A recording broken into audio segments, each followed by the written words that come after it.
चलिए आ जाइए। पढ़ रहे थे हम लोग बंगाल के गवर्नर जनरल, बंगाल के governor general.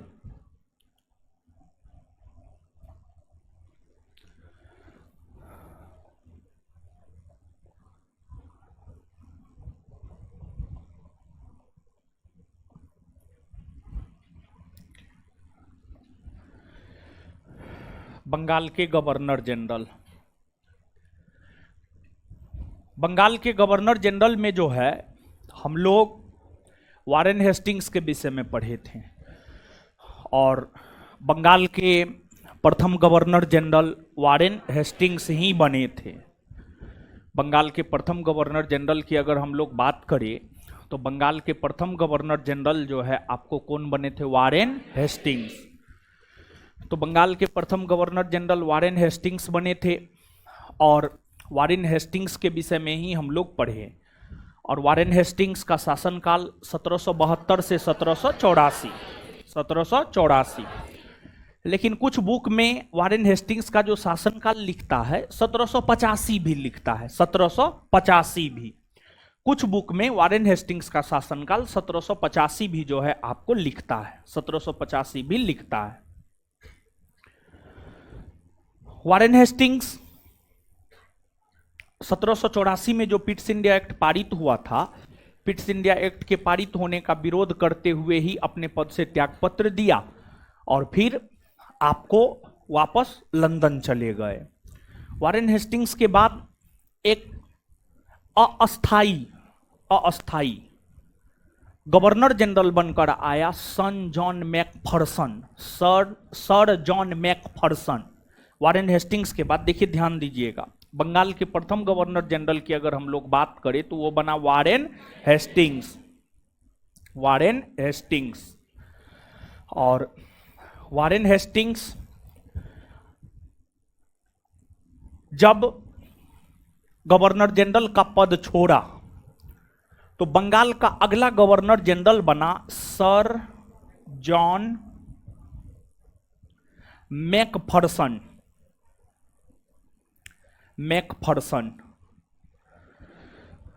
Sir John Macpherson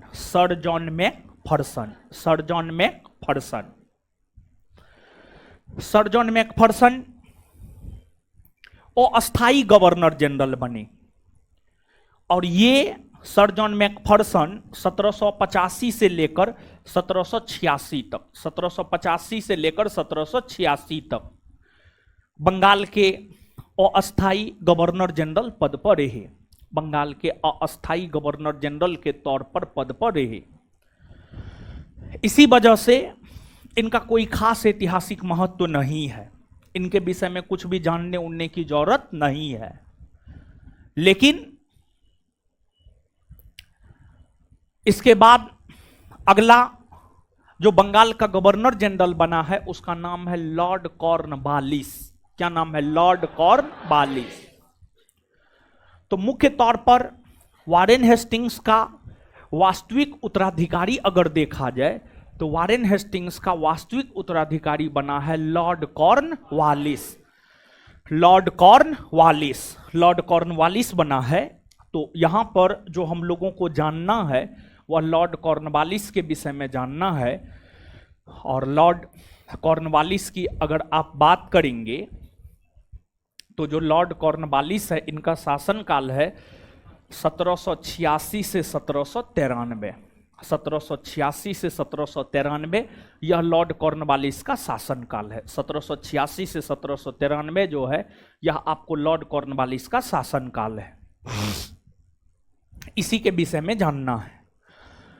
और इसका अगर दूसरा शासनकाल देखा जाए तो कॉर्नवालिस का दूसरा शासनकाल शुरू हुआ 1805 में, लेकिन जैसे ही इसका दूसरा शासनकाल 1805 में शुरू हुआ वैसे ही इनका निधन हो गया। और इनके निधन होने के बाद जो है इन्हें भारत में ही दफना दिया गया।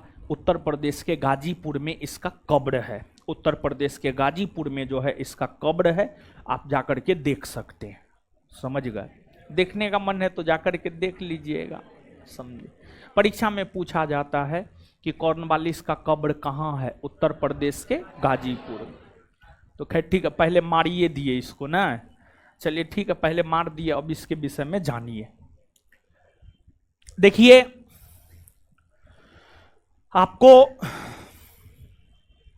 जैसे अपना देश भारत ब्रिटेन का गुलाम रहा है, वैसे ही अगर आप मानचित्र पर आइएगा तो पहले मानचित्र लगाया करो जी, तुम पहले मानचित्र लगाया करो, बाद में पेज छोड़ा करो, ठीक है। इसमें एक पेज का इधर उधर हो जाता है, ठीक है, समझा। पहले मानचित्र लगा दिया करो, है ठीक है। मूड खराब कर देता, उल्टा पुल्टा मानचित्र भी लगाता। भगवान बुद्धि दिया है कि जब बुद्धि दे रहा था तो कहीं पर तुम भीख मांग रहा था।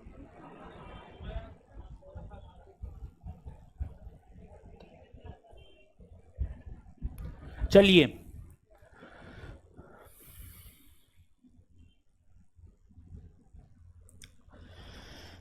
यूएसए, अमेरिका भी ब्रिटेन का गुलाम रहा है। अमेरिका भी ब्रिटेन का गुलाम रहा है। और जैसे भारत की आज़ादी के लिए लड़ाई लड़ी गई है, अमेरिका में भी ब्रिटेन से आज़ादी के लिए लड़ाई लड़ी गई है, जिसे अमेरिका का स्वतंत्रता संग्राम कहते हैं। जैसे भारत के स्वतंत्रता संग्राम के एक महान नेता महात्मा गांधी हुए, वैसे अमेरिकी स्वतंत्रता संग्राम के एक महान नेता हुए जॉर्ज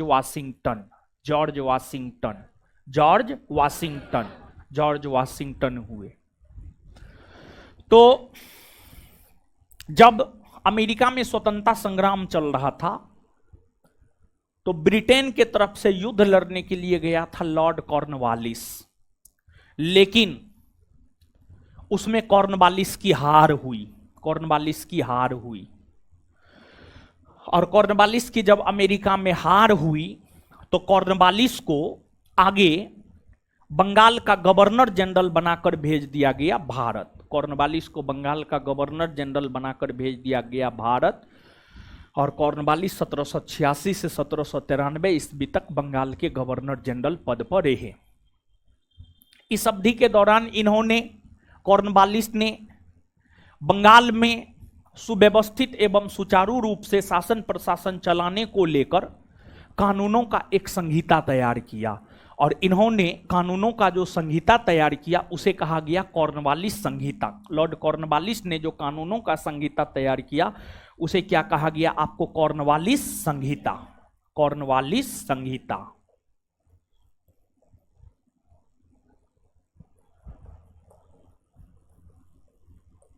कॉर्नवालिस संहिता की अगर हम लोग बात करें तो जो कॉर्नवालिस संहिता है, इसमें इस बात का विवरण था कि आखिरकार बंगाल में शासन प्रशासन चलाया कैसे जाएगा। और जैसे आज हमारे देश में शासन प्रशासन चलाने के लिए शक्ति का बंटवारा किया गया है, पावर का डिस्ट्रीब्यूशन किया गया है।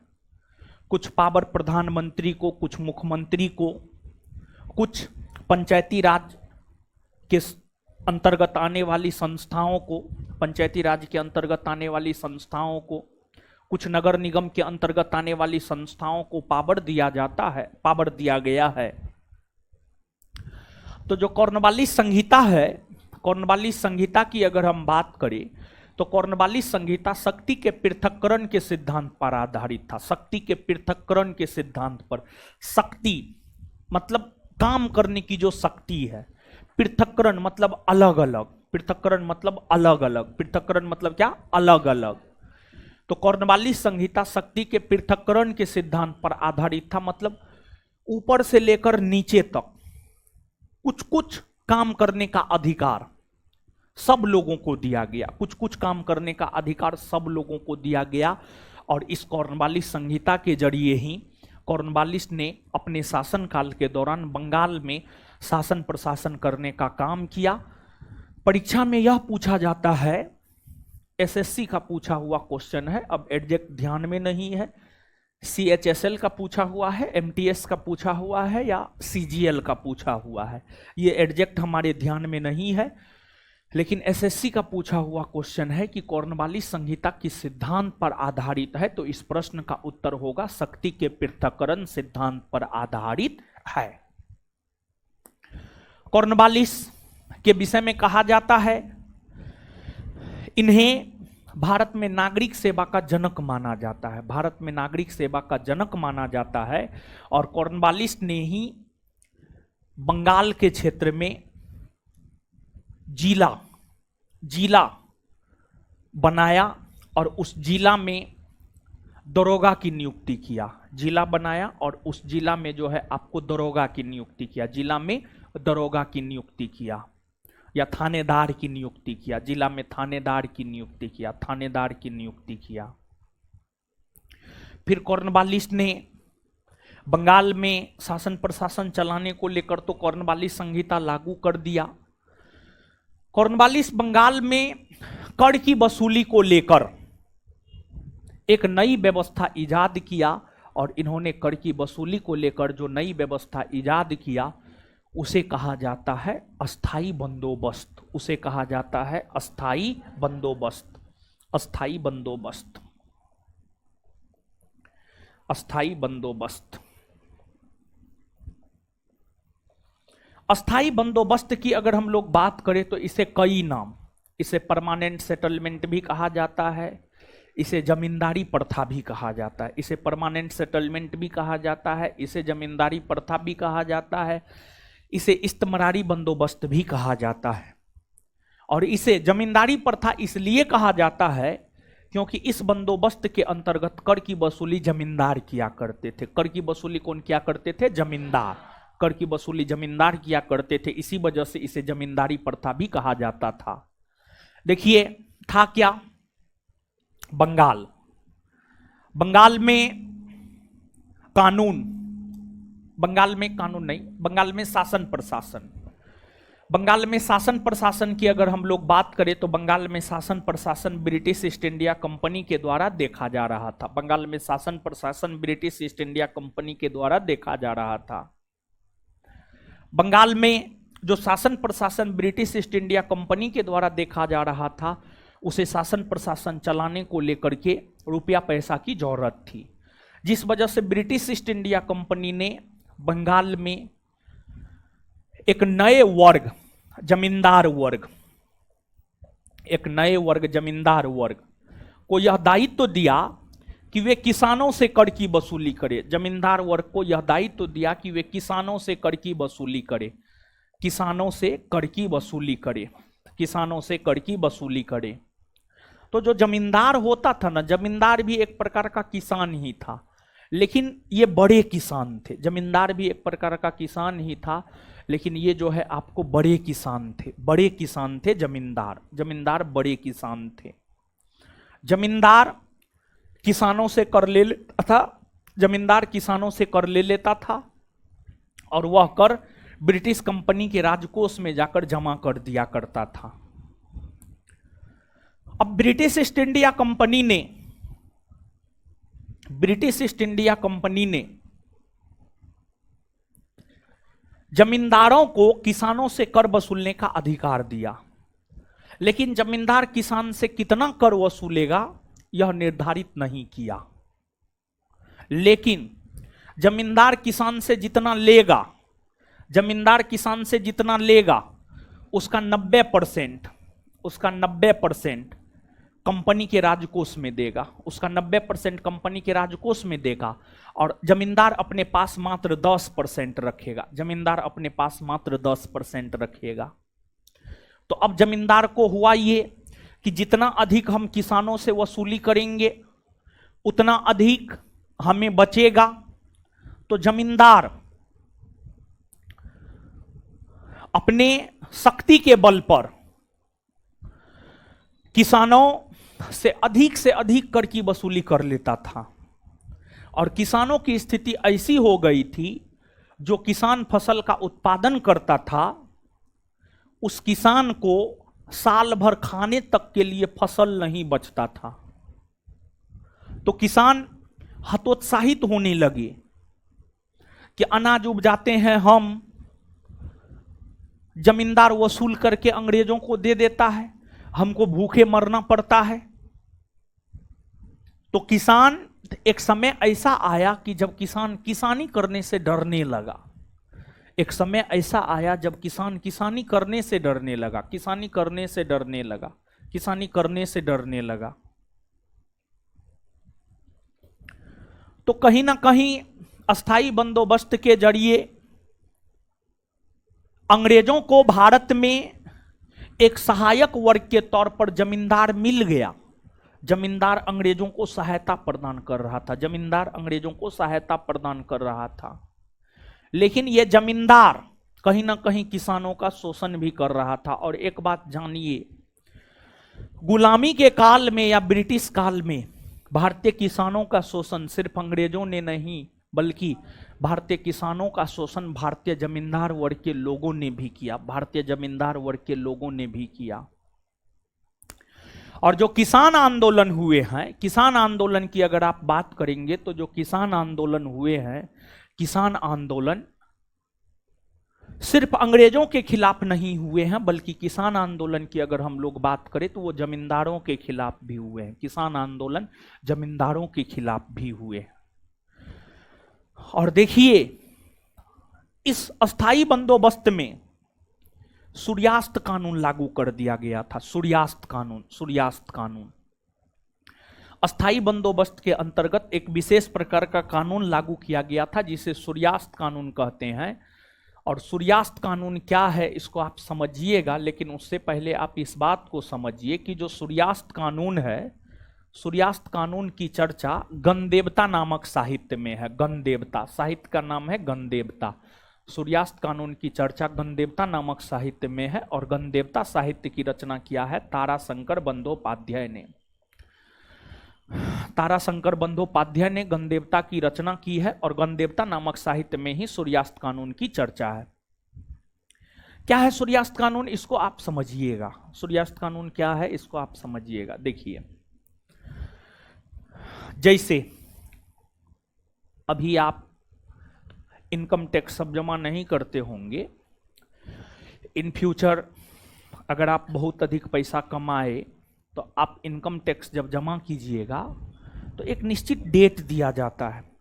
इस निश्चित डेट से पहले आप इनकम टैक्स जमा कर दीजिए, और अगर आप जमा नहीं करते हैं तो इंटरेस्ट लगता है। इंटरेस्ट समझे, जैसे बिजली बिल में क्या होता है जानते हैं? एक बार हमको भी चक्कर लगा है बिजली विभाग का। हुआ था कि कोचिंग है, यहाँ है, वहाँ है, हॉस्टल है, 8 गो 10 गो मीटर लगा हुआ है, 2 किलोवाट, 3 किलोवाट, 5 किलोवाट, 1 किलोवाट ऐसे करके, समझे। 8 गो 10 गो मीटर है, उसमें एगो मीटर जो है ना बंद कर दिए थे। तो उसमें होता है कि आपको एप्लीकेशन देना पड़ता है कि ई मीटर को जो है बंद कर दीजिए, ठीक है, नहीं तो उस पर जो ड्यूज होता है वो चक्रवृद्धि ब्याज के हिसाब से चलता है, ठीक है। सिंपल इंटरेस्ट नहीं, साधारण ब्याज नहीं, चक्रवृद्धि ब्याज। और जानते हैं, आपको जानकर आश्चर्य होगा, ड्यूज था, हमको लगता है एग्जैक्ट ध्यान में नहीं है, 1 लाख से कम ही ड्यूज था, अब एग्जैक्ट ध्यान में नहीं है, ठीक है, 1 लाख से कम था, 48,000 या 84,000 ऐसे था, उसी 2 डिजिट में हम कंफ्यूज कर रहे हैं। लेकिन बाद में जो है वहाँ से एप्लीकेशन आया, तब पता चला कि ई मीटर तो हम लोग यूज नहीं कर रहे हैं, लेकिन इस पर ड्यूज था, उसका चक्रवृद्धि ब्याज बन रहा है। अप्रॉक्स में आप मान के चलिए 1.5 साल तक चला, 1.5 साल तक चला, साल भर से ज़्यादा चला, 2 साल से कम चला। हमको जो भरना पड़ा था 3,41,000 रुपया भरना पड़ा था, 3,41,000 रुपया वो फालतू का भरना पड़ा था। चक्रवृद्धि ब्याज चलता है, समझे। और अब तो इलेक्ट्रॉनिक मीटर आ गया है, रिचार्ज है लाइन रहेगा, रिचार्ज खत्म लाइन खत्म, समझ गए। ज़्यादा निगेटिव में नहीं ले जाता है, वो लगता है हमको 1,000-2,000 निगेटिव बहुत हो गया, कि निगेटिव नहीं रहता है हमको लगता है, पता नहीं, ठीक है। तो ऐसा होता है। तो अब समझिएगा चीज़ों को कि इसमें क्या था, सूर्यास्त कानून क्या था, ये समझिए। जमींदार वर्ग के लोगों को एक निश्चित डेट दे दिया जाता था, इस निश्चित तिथि के सूर्यास्त होने से पहले कंपनी के राजकोष में भू राजस्व जमा हो जाना चाहिए।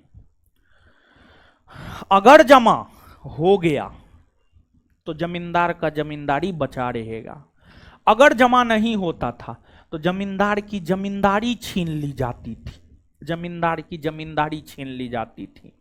अब एक बात बताइए, कोई जमींदार ये चाहेगा कि उसकी जमींदारी छीनी जाए? कोई नहीं चाहेगा।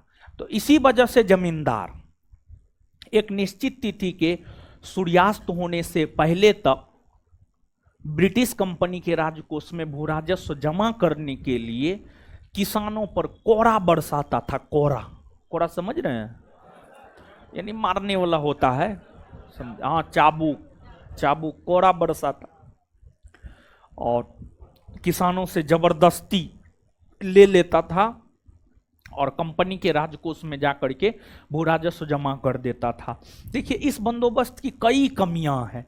पहली कमी तो यही है कि इस बंदोबस्त में कंपनी ने यह निर्धारित ही नहीं किया कि जमींदार किसान से कितना लेगा, कितना कर लेगा, लेकिन यह कह दिया कि किसान से जितना लेगा उसका 90% कंपनी के राजकोष में, 10% अपने पास रखिएगा। तो अब जमींदार को लगने लगा जितना किसान से वसूलेंगे उतना अधिक हमको मिलेगा। तो अब जमींदार वर्ग के लोग किसानों से जोर जबरदस्ती करके ज्यादा वसूली करने लगा, किसान हतोत्साहित होने लगे। और इसी सब वजह से ब्रिटिश काल में, देखिए ब्रिटिश शासन क्यों अच्छा नहीं था।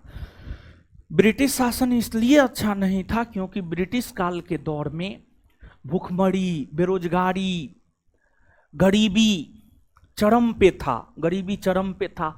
अकाल पड़ जाता था, अकाल पड़ जाता था, लोग दाने दाने के लिए तरस जाते थे, लोग दाने दाने के लिए तरस जाते थे, मर जाते थे, भूखे प्यासे मर जाते थे, कोई देखने वाला नहीं होता था। इसी सब कारण तो ब्रिटिश शासन बेहतर नहीं था। अब किसान जो है हतोत्साहित होकर के किसानी करना छोड़ दिया, फसल है ही नहीं, खाएगा क्या, भूखे मर जाता था किसान, गांव का गांव स्वाहा पड़ जाता था, गांव का गांव स्वाहा पड़ जाता था, समझ गए। तो ये है, आप याद रखिएगा। और यह जो अस्थाई बंदोबस्त है, अस्थाई बंदोबस्त की अगर आप बात करेंगे तो इसकी योजना बनाया था सर जॉन सोर ने। सर जॉन सोर ने जो है आपको अस्थाई बंदोबस्त की योजना बनाया था। और फिर कॉर्नवालिस के बाद जो है अगले वायसराय सर जॉन सोर ही बने, अगले वायसराय सर जॉन सोर बने। तो सर जॉन सोर की अगर आप बात करेंगे तो जो सर जॉन सोर है,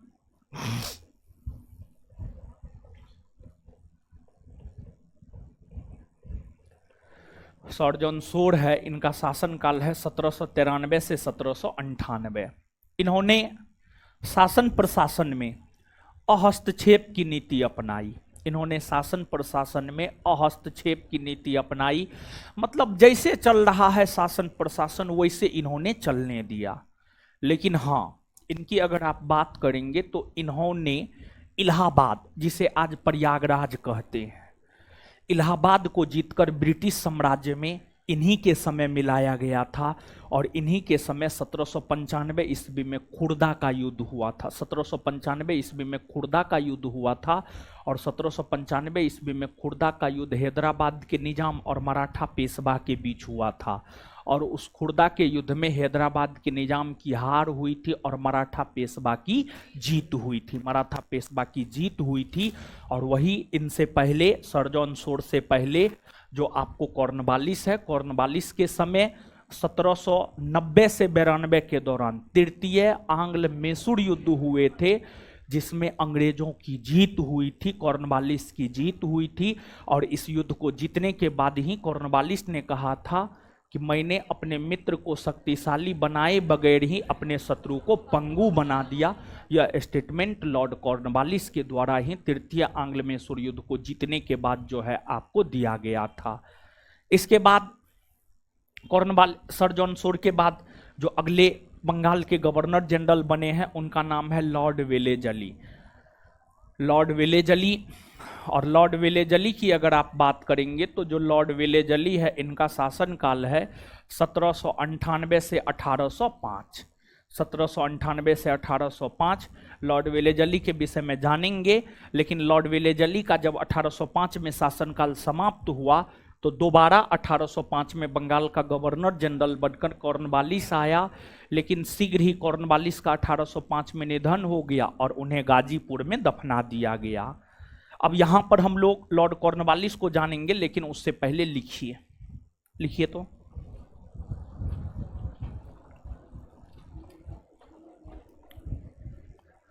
लिखिएगा। वारेन हेस्टिंग्स के बाद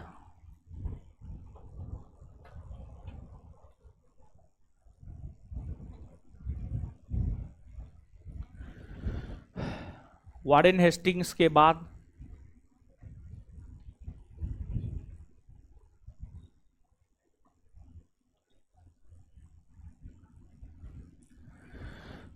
वारेन हेस्टिंग्स के बाद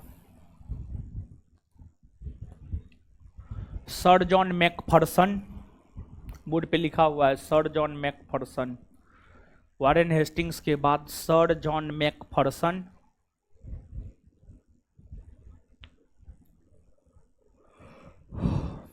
सर जॉन मैकफर्सन बंगाल के अस्थायी गवर्नर जनरल बनकर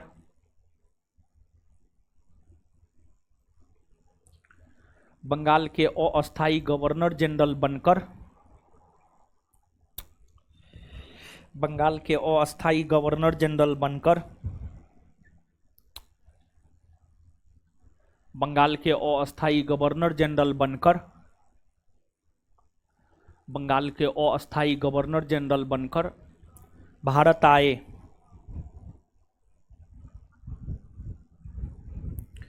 जो 1785 से 1786 ईस्वी तक पद पर रहे, जो 1785 से 1786 ईस्वी तक पद पर रहे, जो 1785 से 1786 ईस्वी तक पद पर रहे,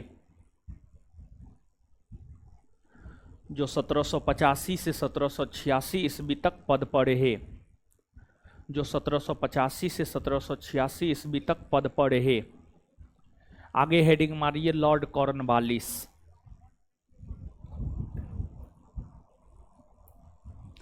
1786 से 1793 और पुनः 1805 लॉर्ड कॉर्नवालिस। 1786 से 1793 और पुनः 1805।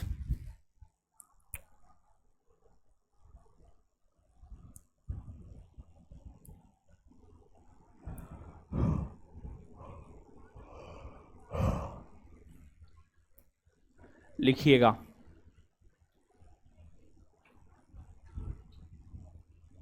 कॉर्नवालिस एक आक्रामक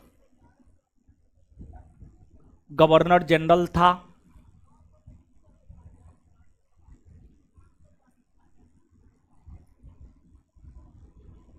कॉर्नवालिस एक आक्रामक गवर्नर जनरल था। कॉर्नवालिस एक आक्रामक गवर्नर जनरल था।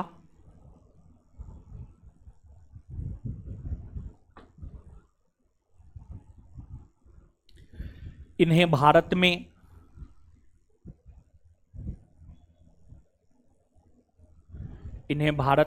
नागरिक सेवा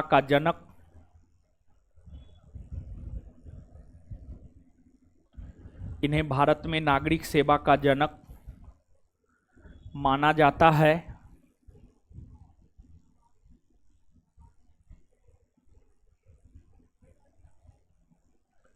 इन्हें भारत में नागरिक सेवा का जनक माना जाता है। इन्हें भारत में नागरिक सेवा का जनक माना जाता है। भारत में नागरिक सेवा का जनक माना जाता है। इन्होंने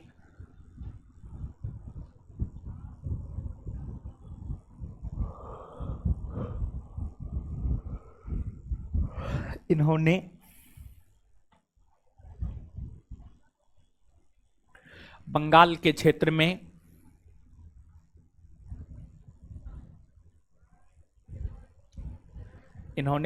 के क्षेत्र में शासन प्रशासन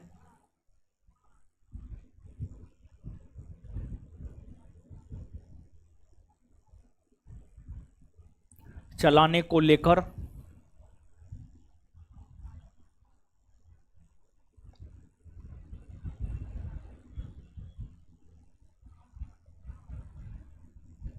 कानूनों का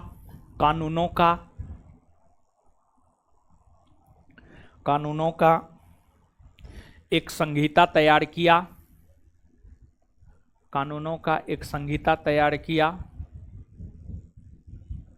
जिसे कॉर्नवालिस संहिता कहते हैं। जिसे कॉर्नवालिस संहिता कहते हैं।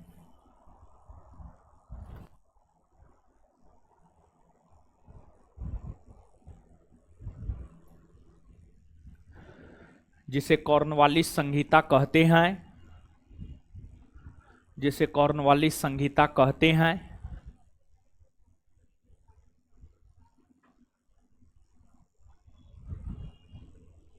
यह संहिता शक्ति के पृथक्करण के सिद्धांत पर आधारित है।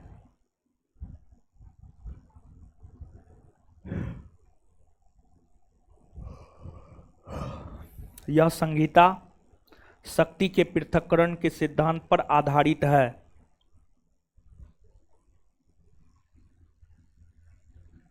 यह संहिता शक्ति के पृथक्करण के सिद्धांत पर आधारित है।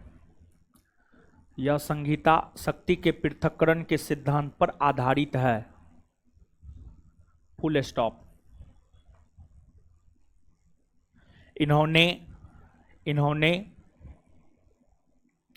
बंगाल के क्षेत्र में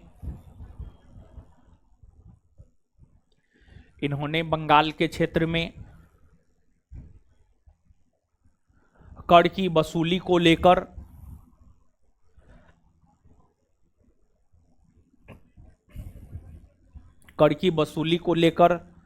अस्थायी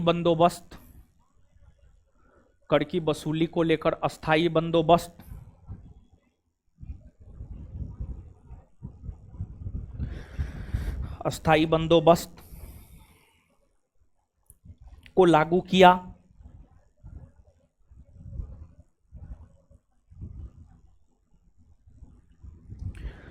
फुल स्टॉप। अस्थायी बंदोबस्त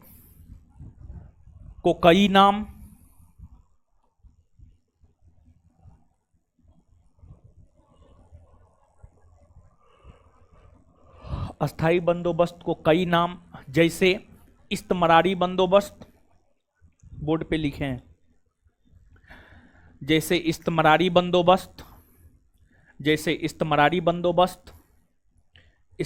बंदोबस्त ऑब्लिक जमींदारी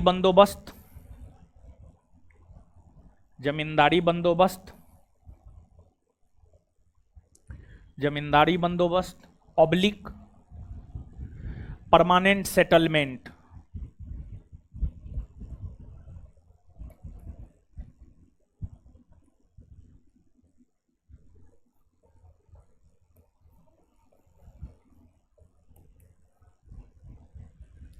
permanent settlement, permanent settlement, permanent settlement, permanent settlement के नाम से, परमानेंट सेटलमेंट के नाम से जाना जाता है।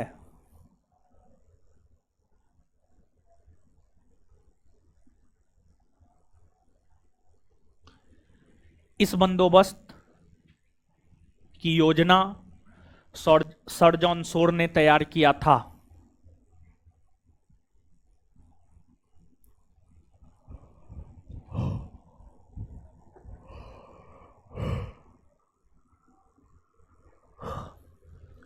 इस बंदोबस्त की योजना सर जॉन शोर ने तैयार किया था।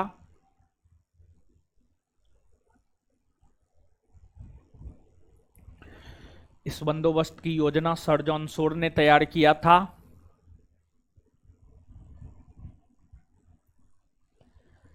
इस बंदोबस्त के अंतर्गत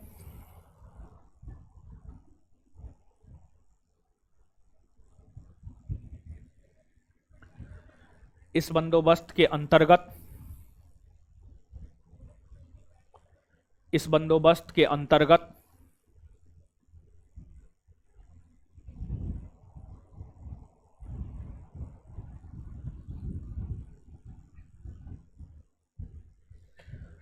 जमींदार वर्ग के लोग, जमींदार वर्ग के लोग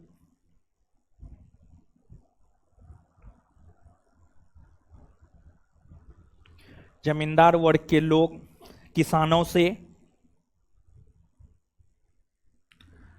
जमींदार वर्ग के लोग किसानों से कर की वसूली, जमींदार वर्ग के लोग किसानों से कर की वसूली करते थे।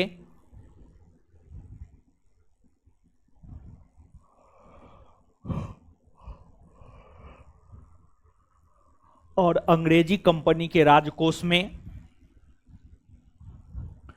और अंग्रेजी कंपनी के राजकोष में उसे जमा कर देते थे।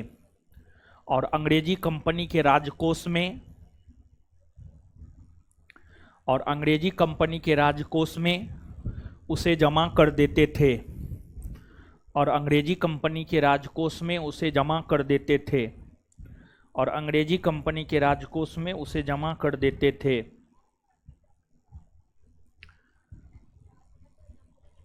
Full stop. अस्थाई बंदोबस्त के अंतर्गत ही, अस्थाई बंदोबस्त के अंतर्गत, अस्थाई बंदोबस्त के अंतर्गत, अस्थाई बंदोबस्त के अंतर्गत जमींदार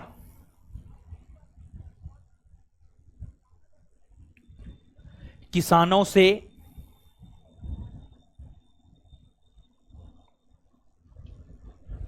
उसके उत्पादन का, किसानों से उसके उत्पादन का, किसानों से उसके उत्पादन का कितना हिस्सा, कितना हिस्सा लेगा,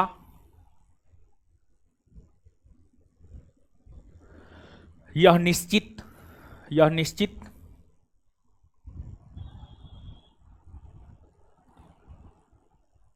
नहीं था। लेकिन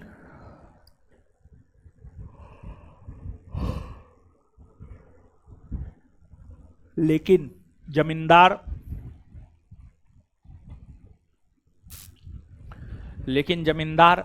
किसानों से,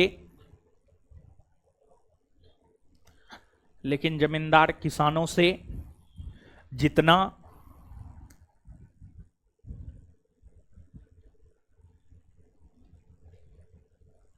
हिस्सा लेगा,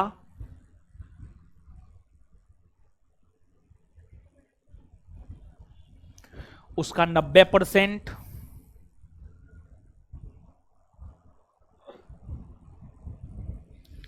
उसका 90% कंपनी के राजकोष में,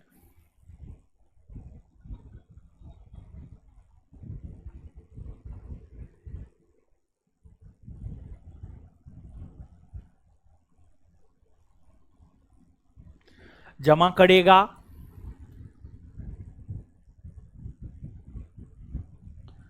और 10% अपने पास रखेगा।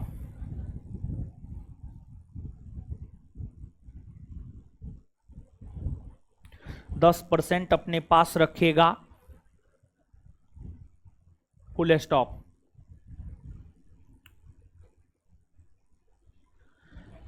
अस्थाई बंदोबस्त ने अंग्रेजों को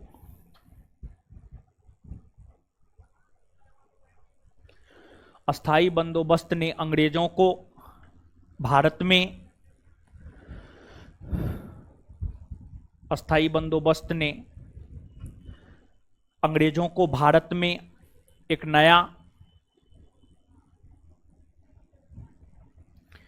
नया सहायक वर्ग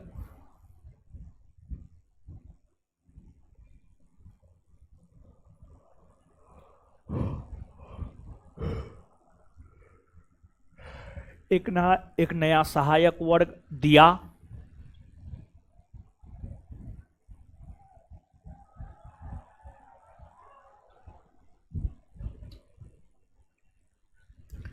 जो जमींदार वर्ग था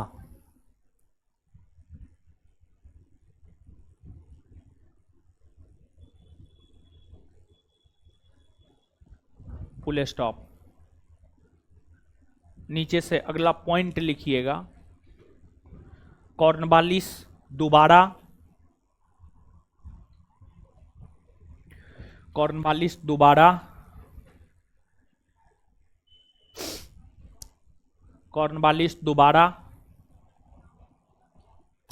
बंगाल का गवर्नर जनरल बनकर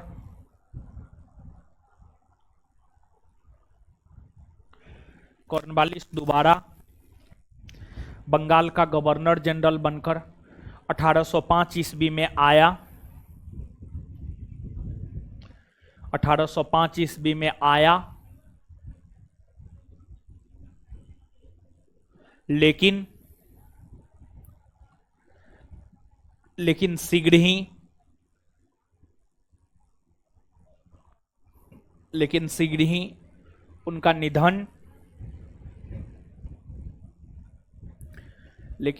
ही उनका निधन हो गया। उनका कब्र भारत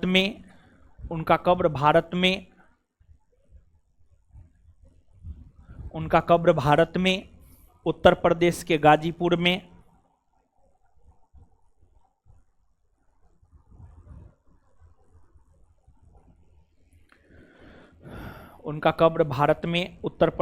गाजीपुर में स्थित है। उनका कब्र भारत में उत्तर प्रदेश के गाजीपुर में स्थित है।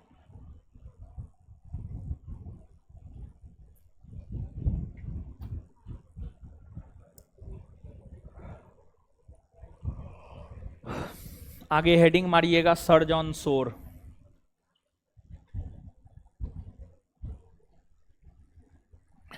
सर जॉन शोर 1793 से 98।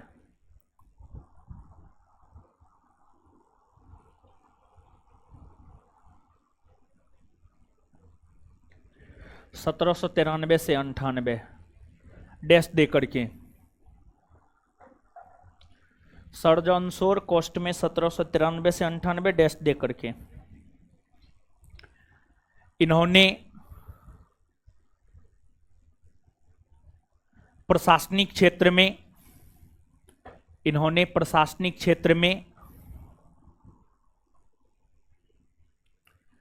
अहस्तक्षेप की नीति अपनाया। इन्होंने प्रशासनिक क्षेत्र में हस्तक्षेप की नीति अपनाया।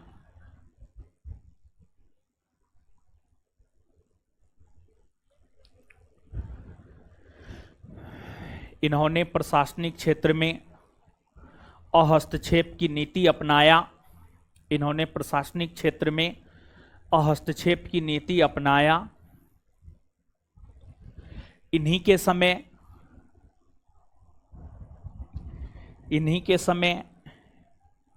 इलाहाबाद का विलय इन्हीं के समय इलाहाबाद का विलय ब्रिटिश साम्राज्य में हुआ। ब्रिटिश साम्राज्य में हुआ।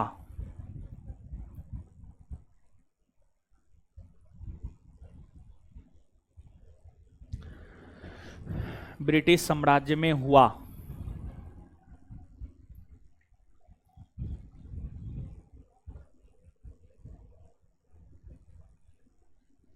इन्हीं के शासनकाल में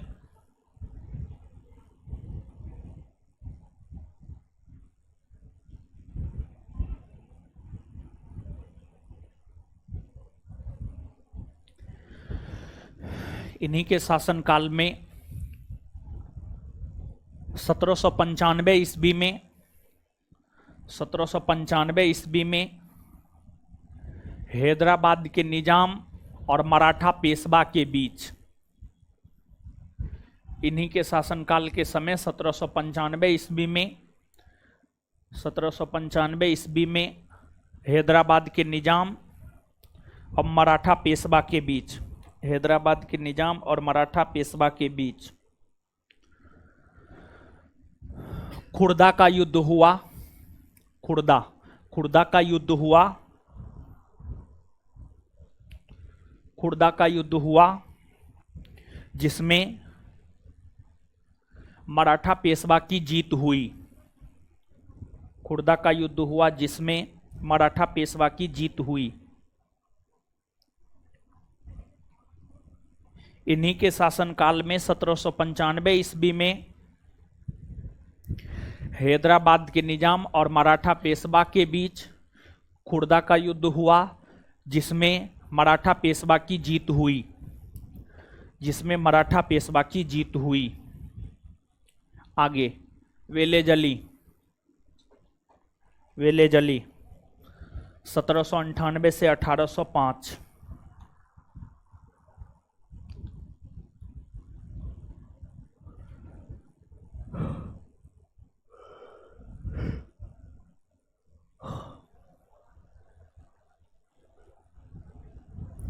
सत्रह सौ अंठानबे से 1805।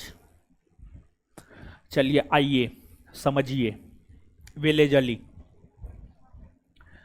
देखिए लॉर्ड वेलेजली की अगर आप बात करेंगे तो जो लॉर्ड वेलेजली है ये बंगाल के गवर्नर जनरल बने और बंगाल के गवर्नर जनरल के तौर पर इनका शासनकाल 1798 से 1805 है।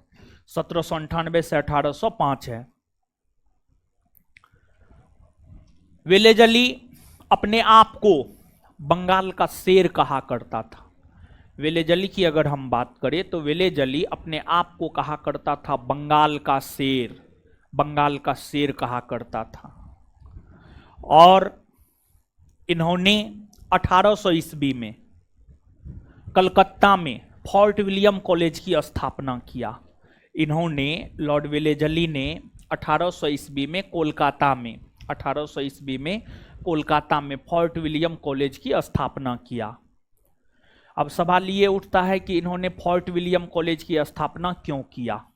देखिए जिसे आज IAS IPS कहते हैं ना, वो पहले कहलाता था ICS इंडियन सिविल सर्विसेज। और ICS अधिकारी की नियुक्ति पहले बोर्ड ऑफ डायरेक्टर किया करता था।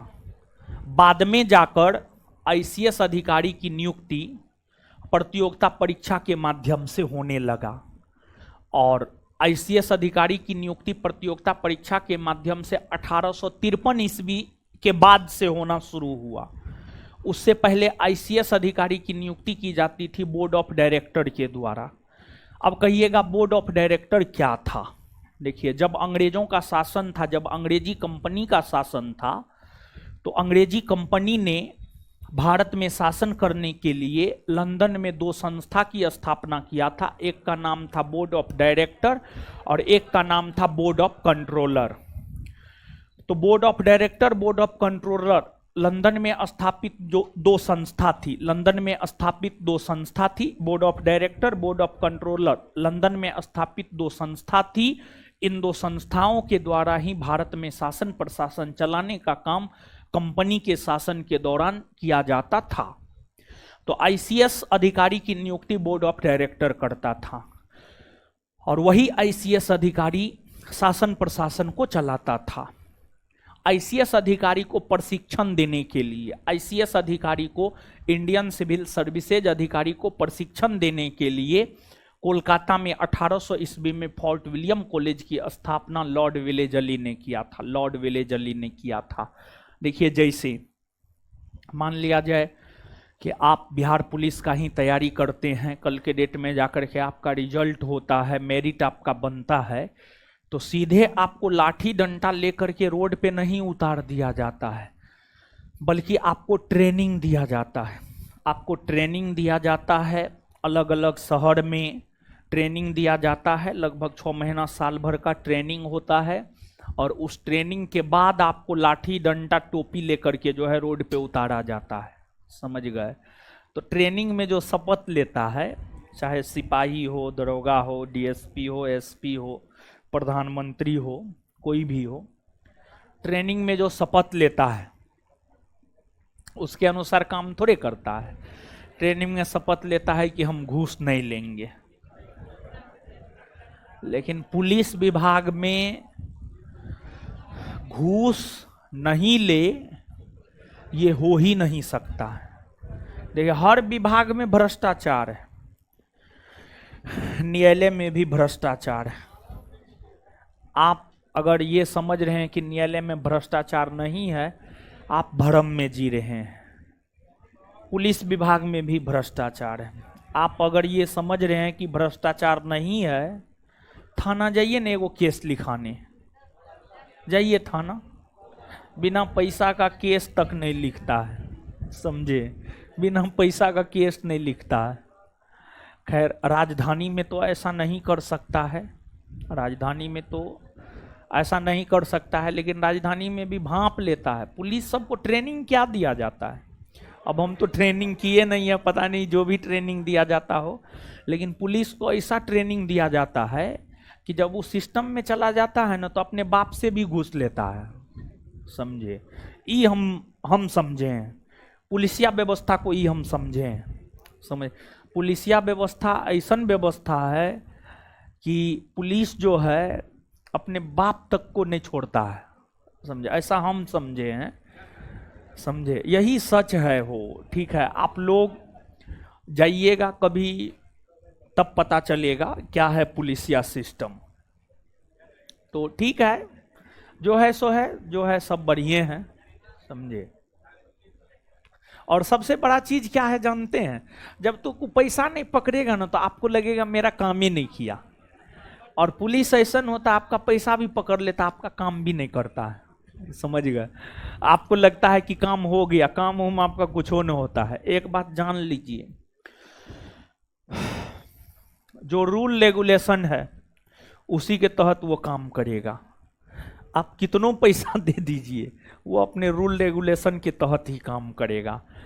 आपको एक थोड़ा बहुत जो है पेन का, देखिए पेन जो होता है ना, थोड़ा बहुत कम चलाता है, थोड़ा ज़्यादा चला देता है, थोड़ा कम लिखता है, थोड़ा ज़्यादा लिख देता है, यही होता है। आप ये मत सोचे कि जो है आप पुलिस विभाग में चले गए या फिर आपका कोई पुलिस विभाग में है तो आपका कोई कुछ उखाड़ ही नहीं सकता है। ऐसी कोई बात नहीं है। कानून ऐसा है ना, प्रधानमंत्रियों का बहुत कुछ उखाड़ सकता है, मुख्यमंत्री तक को भी जेल जाना पड़ा है। कानून ऐसा चीज है, वर्तमान के मुख्यमंत्री को जेल जाना पड़ा है, देखिए ना। तो कभी भी प्रयास ये करना चाहिए कानून को हम नहीं तोड़े। प्रयास आपका ये रहना चाहिए कि कभी भी कानून को आप नहीं तोड़े। और जो कानून को तोड़ा है, देखते ना, बेमौत मारा जाता है। तो कानून में रह करके देखिए, हर चीज का अपना एक दायरा है, उस दायरा में रहकर काम कीजिएगा ना, तो आपका कोई कुछ नहीं कर सकता है। दायरा से बाहर जाइएगा, आप कहिएगा जो हैं सो हम ही हैं, अतीक अहमद का बाप हम ही हैं, तो उसका भी बाप है कोई, समझे? चलिए। जो भी है उससे मतलब न है। एक एग्जाम्पल हम आपको दिए, कानूनी दायरा में रह करके आपको काम करना है, तभी जा करके कुछ होने जा रहा है। चलिए अब देखिए, आईसीएस अधिकारी को प्रशिक्षण देने के लिए कलकत्ता में फोर्ट विलियम कॉलेज का स्थापना किया। इसके बाद वेलेजली के शासनकाल में ही कंपनी ने 1803 ईस्वी में दिल्ली पर कब्जा किया। दिल्ली पर कब्जा किया, दिल्ली पर। वेलेजली के शासनकाल में ही 1803 ईस्वी में कंपनी ने दिल्ली पर कब्जा कर लिया।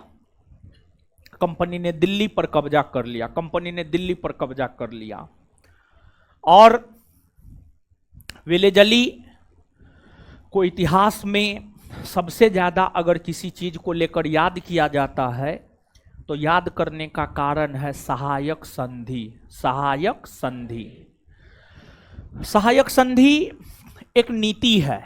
उस नीति के तहत वेलेजली ने भारत में कंपनी के साम्राज्य का विस्तार किया। भारत में कंपनी के साम्राज्य का विस्तार किया। सहायक संधि का जन्मदाता फ्रांसीसी गवर्नर डुप्ले को माना जाता है। सहायक संधि का जन्मदाता अगर देखा जाए तो सहायक संधि का जन्मदाता फ्रांसीसी गवर्नर डुप्ले को माना जाता है। और वेलेजली से पहले भारत में सहायक संधि का प्रयोग डुप्ले ने ही किया था, लेकिन सहायक संधि का व्यापक स्तर पर प्रयोग और सहायक संधि को लोकप्रिय बनाने का काम लॉर्ड वेलेजली ने किया। और सहायक संधि के तहत जो है इन्होंने भारत में कंपनी के साम्राज्य का विस्तार किया। देखिए, वेलेजली अंग्रेज था। अंग्रेजी कंपनी के पास एक प्रशिक्षित सैनिक था। अंग्रेजी कंपनी के पास एक वेल ट्रेन्ड फोर्स था, सिपाही था, पुलिस था। कंपनी के पास जो वेल ट्रेन्ड फोर्स था, वेलेजली ने, लॉर्ड वेलेजली ने, कौन था हो? कौन था? कौन बाहर निकला? किधर से बाहर निकला? लड़का था कि लड़की हो? लड़की थी। कहां से बाहर निकली? यहां से बाहर निकली है। पीछे में बैठी हुई थी। पीछे में बैठी हुई थी। हैं? मैथ का क्लास करने आई थी, रीजनिंग का क्लास। क्या हुआ? मैथ। ओ अच्छा, ठीक है। तो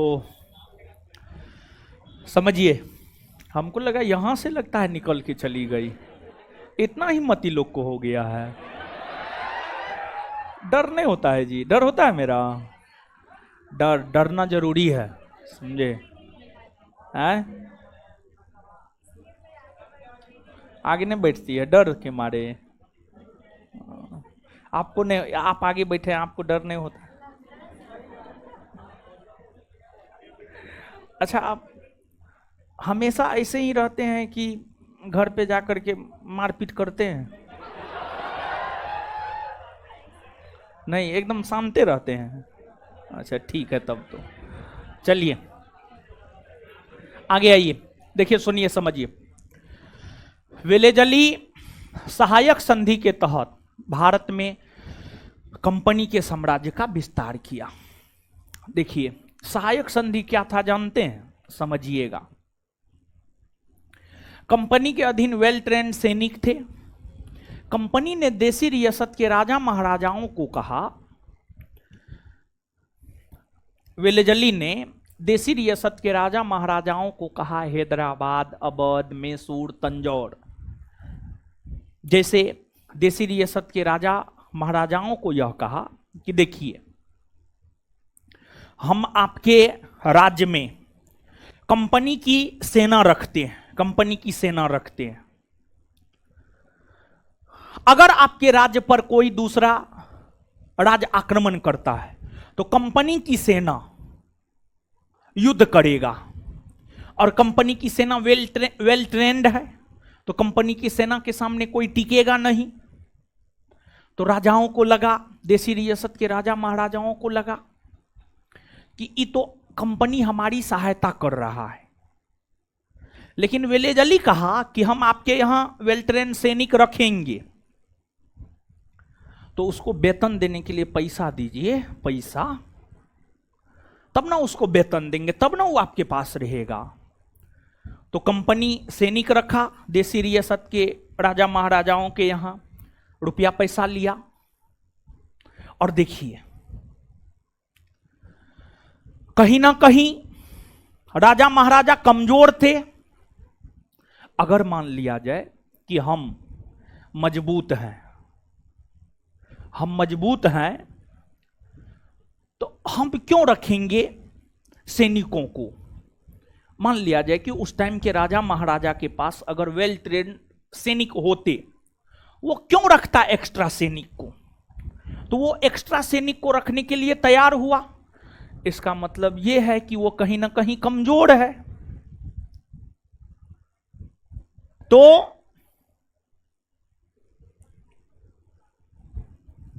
आप इसको ऐसे समझिए कि विलेज अली ने देसी रियासत के राजा महाराजाओं को सहायता देने के एवज में उस देसी रियासत को ब्रिटिश साम्राज्य में मिला लिया।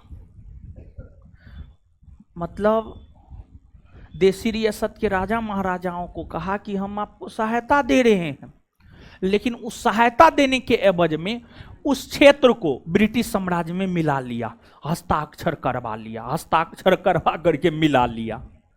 समझे? तो ये चीज है। तो अब जो है सहायक संधि के ऊपर हस्ताक्षर सबसे पहले हैदराबाद के निजाम ने 1798 में किया, फिर 1799 में तंजौर ने, फिर मैसूर ने, फिर अवध ने, फिर मराठा पेशवा ने सहायक संधि पर हस्ताक्षर किया। और मराठा साम्राज्य की अगर आप बात करेंगे तो मराठा साम्राज्य कई संघों में बटा हुआ था। इंदौर के होलकर, पूना के पेशवा, बड़ौदा के गायकवाड़, इन तमाम संघों में बटे हुए थे।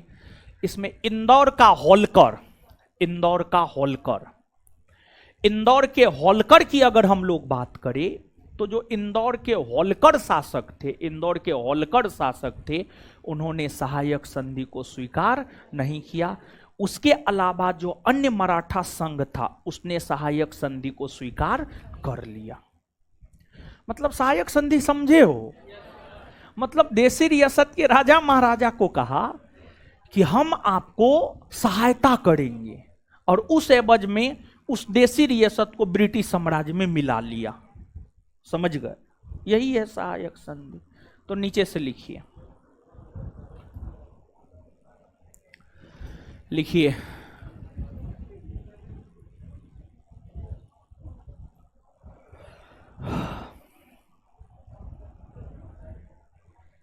Lord village Ali, Lord village Ali अपने आप को बंगाल का शेर कहा करता था।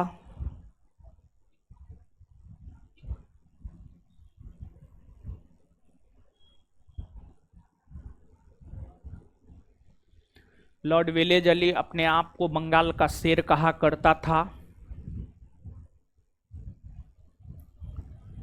इन्होंने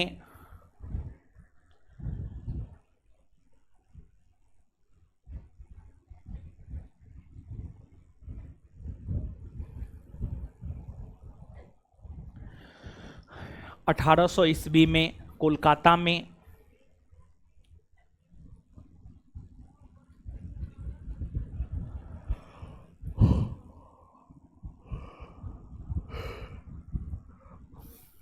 इन्होंने 1800 ईस्वी में कोलकाता में fort William college,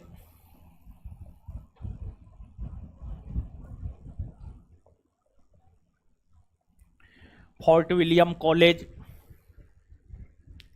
fort William college की स्थापना किया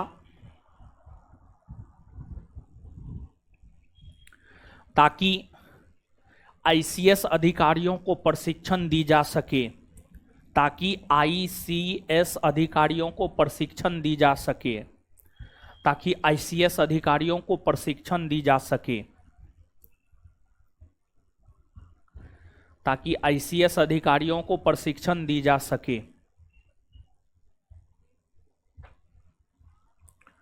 ताकि आईसीएस अधिकारियों को प्रशिक्षण दी जा सके, ताकि आईसीएस अधिकारियों को प्रशिक्षण दी जा सके, आईसीएस अधिकारियों को प्रशिक्षण दी जा सके।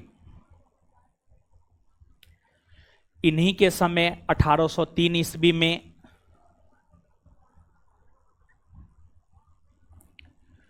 इन्हीं के समय 1803 ईस्वी में अंग्रेजी कंपनी ने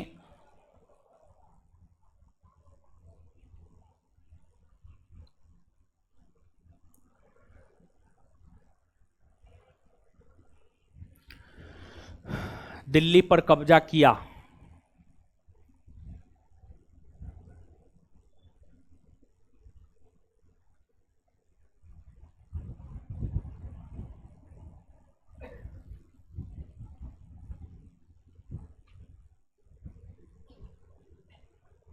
दिल्ली पर कब्जा किया।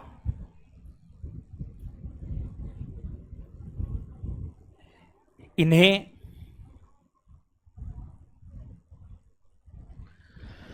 सहायक संधि के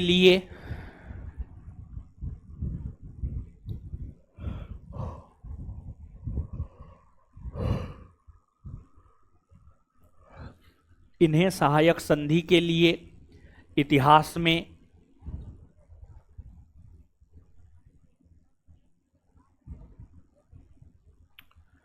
याद किया जाता है।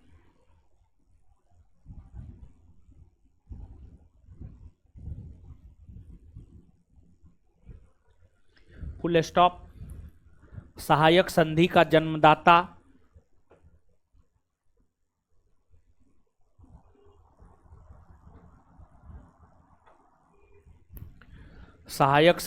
जन्मदाता फ्रांसीसी गवर्नर डुप्ले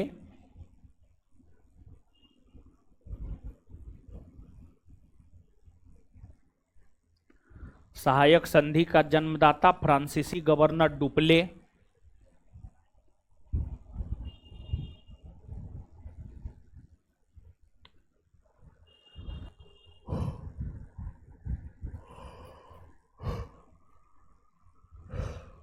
सहायक संधि का जन्मदाता फ्रांसीसी गवर्नर डुप्ले को माना जाता है।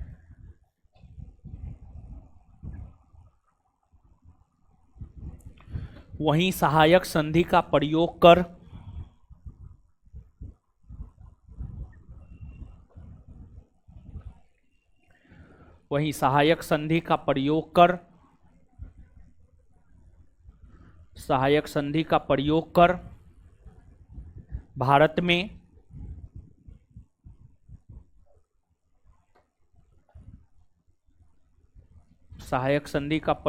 भारत में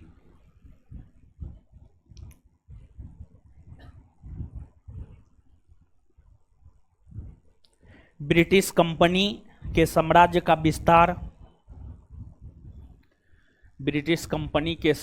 विस्तार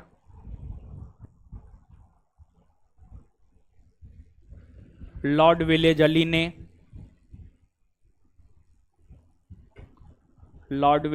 ने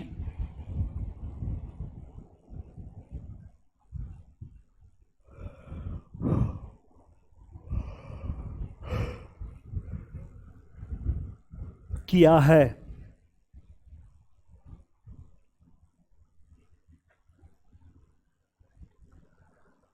फुल स्टॉप।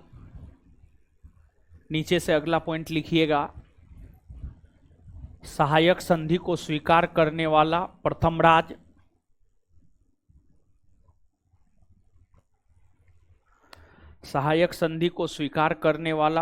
राज्य एकदम रुक जा रहे हैं।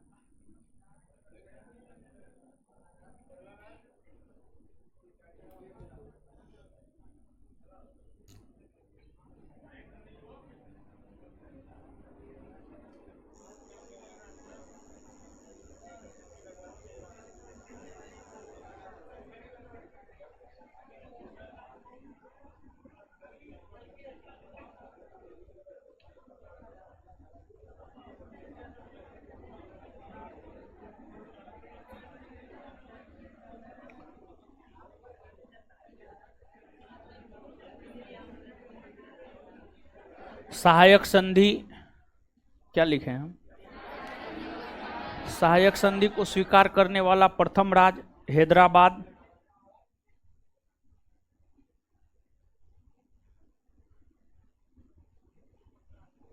हैदराबाद बना, जिसने 1798 ईस्वी में सहायक संधि को स्वीकार किया।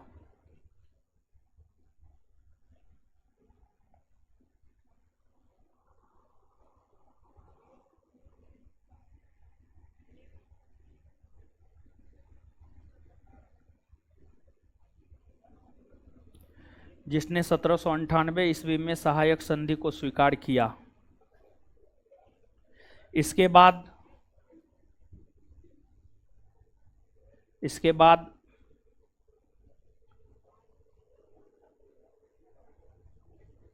1799 में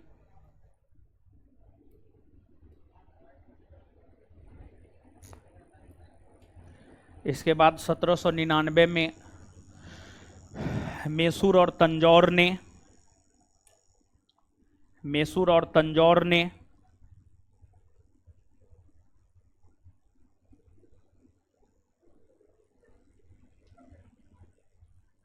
सहायक संधि को स्वीकार किया।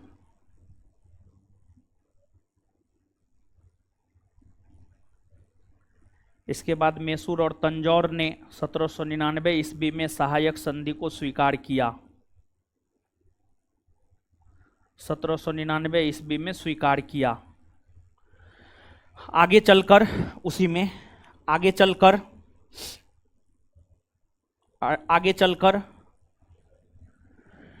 1801 में अवध ने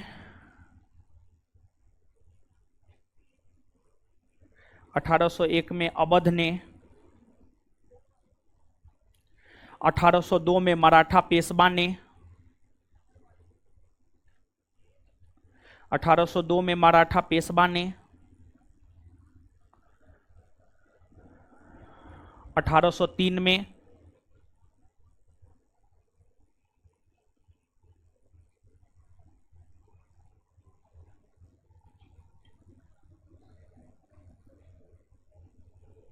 1803 में बरार भोसले सिंधिया ने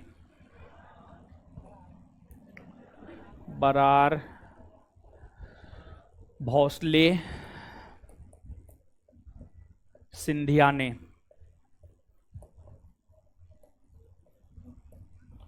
1803 में बरार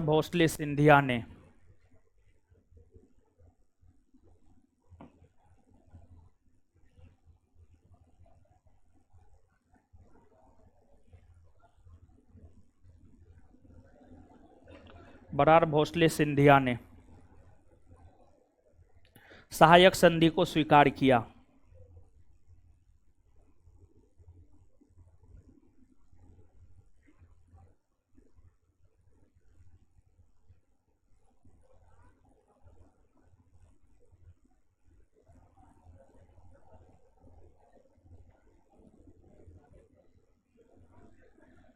सहायक संधि को स्वीकार किया। नोट दे करके लिखिएगा। इंदौर के होलकर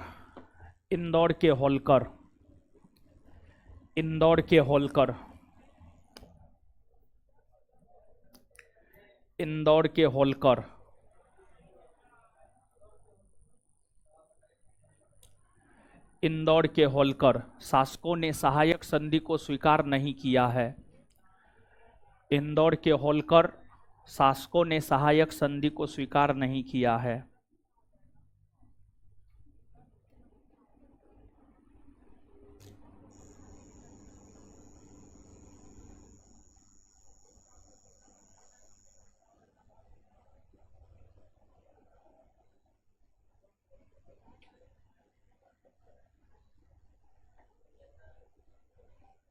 पढ़िए।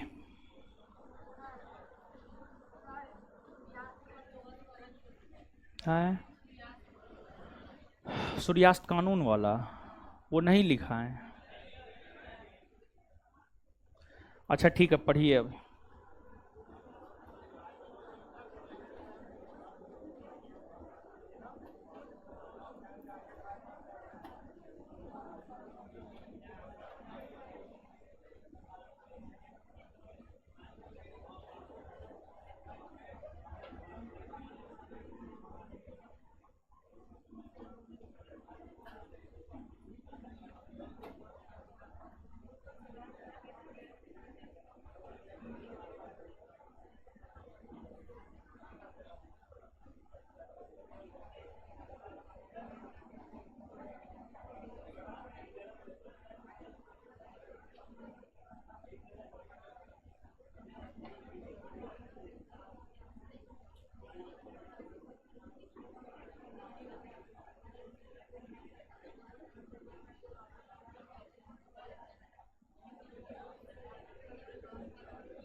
पढ़ लिए।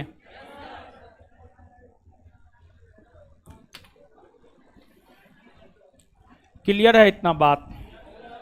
कोई दिक्कत नहीं ना है? 1 मिनट, कॉर्नवालिस में कहीं पर जगह है? ना है?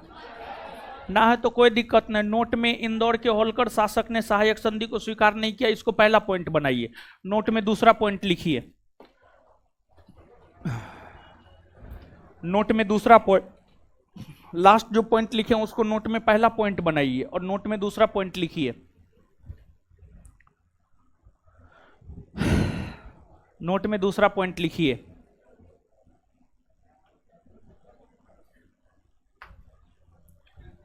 लिखिए।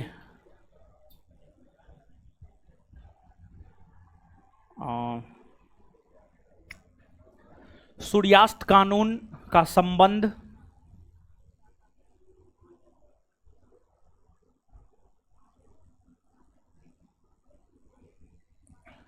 सूर्यास्त कानून का संबंध अस्थाई बंदोबस्त से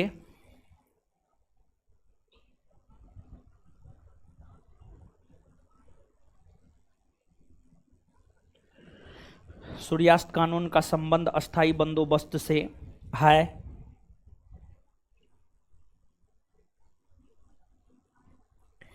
इसकी चर्चा ताराशंकर बंदोपाध्याय ने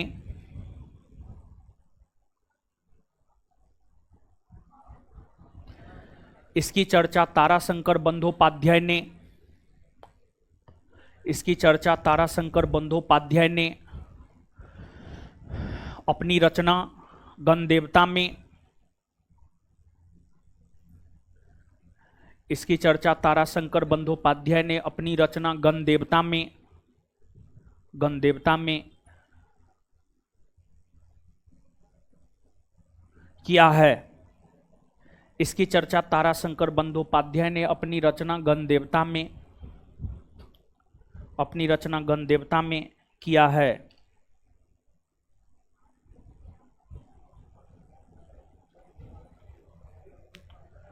गणदेवता में किया है। ठीक है, चलिए आइए तो आए क्या हुआ, दीजिए तो कॉपी जी।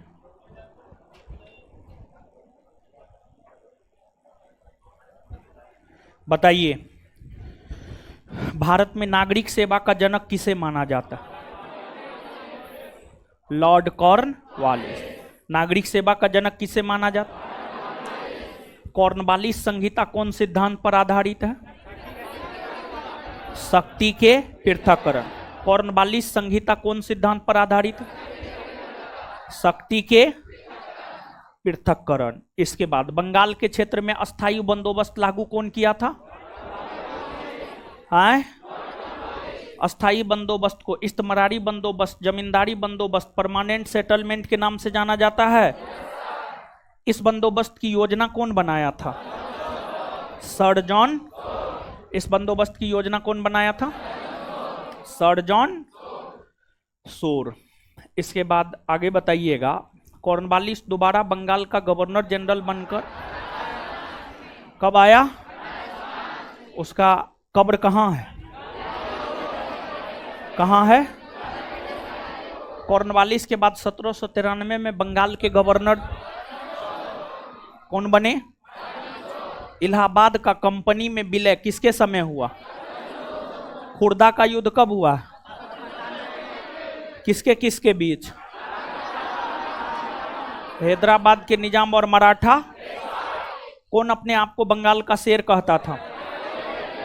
लॉर्ड बेलेजली। कोलकाता में फोर्ट विलियम कॉलेज की स्थापना कब हुई है? कब हुई है? कलकत्ता में फोर्ट विलियम कॉलेज की स्थापना कब हुई है? किसने किया है? किसने किया है? किसके समय अंग्रेजी कंपनी का दिल्ली पर कब्जा हुआ? किसके समय? सहायक संधि का जन्मदाता किसे माना जाता है? किसे माना जाता है? सहायक संधि का जन्मदाता किसे माना जाता है? और सहायक संधि के ऊपर हस्ताक्षर करने वाला प्रथम राज कहां के शासक ने सहायक संधि को स्वीकार नहीं किया? इंदौर के। सूर्यास्त कानून का संबंध कौन बंदोबस्त से? अस्थाई। सूर्यास्त कानून की चर्चा कौन साहित्य में है? गण देवता। कौन साहित्य में है? गण देवता साहित्य के रचयिता ताराशंकर बंदोपाध्याय। इससे आगे अगले क्लास में मिलेंगे। ठीक है बिट्टू सर, बुधवार को क्लास लिए थे, कुछ बोले भी थे नहीं ना? चलिए ठीक है, निकलिए तो लड़की लोग है, कोई लड़का बीच में नहीं आएगा, लड़की को निकलने दीजिए। जिनको निकलना निकलिए जल्दी, निकलिए जल्दी।